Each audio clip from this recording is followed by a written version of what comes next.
Poglavlje 5. Kako postaviti čvrste granice u međuljudskim odnosima.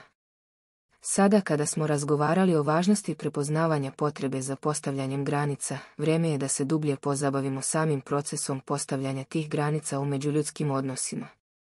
Postavljanje čvrstih granica zahteva razumevanje, veštinu i hrabrost, ali je ključno za naše blagostanje i kvalitet naših odnosa. Prvi korak u postavljanju granica jeste samopouzdanje. Morate vjerovati u svoju vrijednost i pravo da postavljate granice kako biste zaštitili svoje potrebe i integritet. Samopouzdanje dolazi iz dubokog razumevanja sebe i svojih vrijednosti. Drugi korak je jasna komunikacija. Postavljanje granica zahteva otvorenu i iskrenu komunikaciju sa osobama u vašem okruženju. Važno je da budete sposobni da jasno izrazite svoje potrebe, očekivanja i granice tolerancije. Također, treba da budete spremni da se suočite s negativnim reakcijama. Postavljanje granica može izazvati neslaganja i otpor kod drugih ljudi, ali to ne sme da vas obeshrabri. Važno je da ostanete dosljedni u očuvanju svojih granica i da ne popuštate pod pritiscima. Ključni element u postavljanju granica je dosljednost. Granice ne treba postavljati samo povremeno, već ih treba održavati tokom vremena. Dosljednost pomaže drugima da razumeju vaše granice i štiti vas od konstantnog prekoračenja istih. Također, važno je imati realna očekivanja. Postavljanje granica ne znači da ćete uvijek dobiti ono što tražite ili da će svi automatski poštovati vaše granice.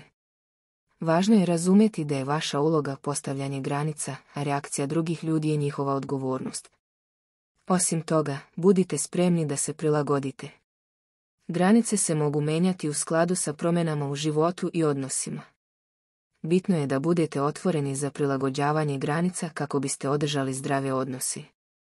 Napomena, postavljanje granica ne znači automatski isključivanje ili prekidanje odnosa sa drugima.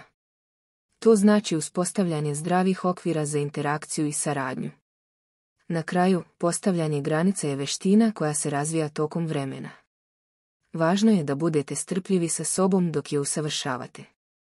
Postavljanje čvrstih granica u međuljudskim odnosima je ključ za izgradnju zdravih, održivih i ispunjavajućih odnosa u vašem životu.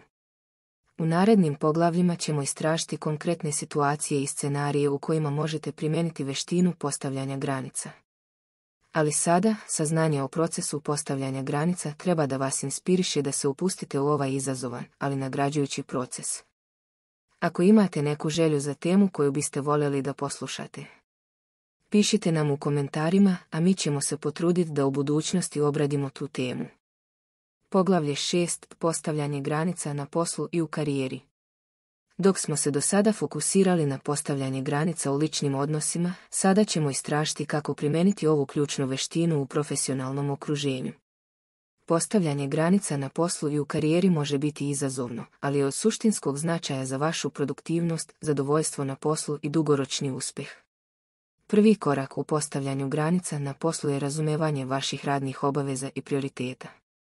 Morate jasno definisati šta je realno očekivati od sebe i šta je prihvatljivo u vašem radnom okruženju.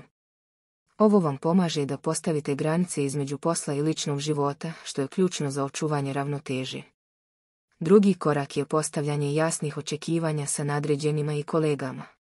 Komunikacija je od suštinskog značaja. Budite hrabri i otvoreni u izražavanju svojih potreba i ograničenja na poslu. Ovo pomaže u izbjegavanju preopterećenosti i stresa. Također, važno je znati kada reći ne. Nekada je potrebno odbiti dodatne zadatke ili odgovornosti kako biste sačuvali svoju produktivnost i mentalno zdravlje. Postavljanje granica u vezi sa radnim zadacima čuva vašu energiju za ono što je stvarno važno. Važan deo postavljanja granica na poslu je i briga o sopstvenom fizičkom i emocionalnom zdravlju.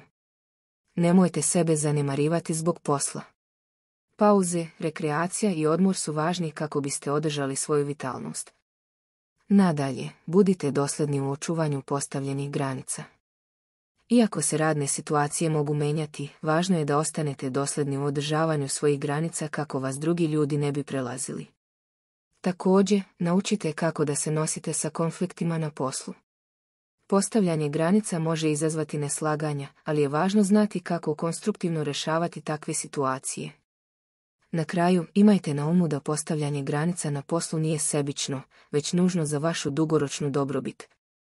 To vam omogućava da budete efikasniji, zadovoljniji i uspešniji u svom profesionalnom životu. U narednim poglavljima ćemo razmotriti kako primijeniti veštinu postavljanja granica u različitim aspektima života. Ali sada, fokusirajte se na razvoj veštine postavljanja granica na poslu, jer to može biti ključna komponenta vašeg profesionalnog uspjeha. Ako imate neku želju za temu koju biste voljeli da poslušate, pišite nam u komentarima, a mi ćemo se potruditi da u budućnosti obradimo tu temu.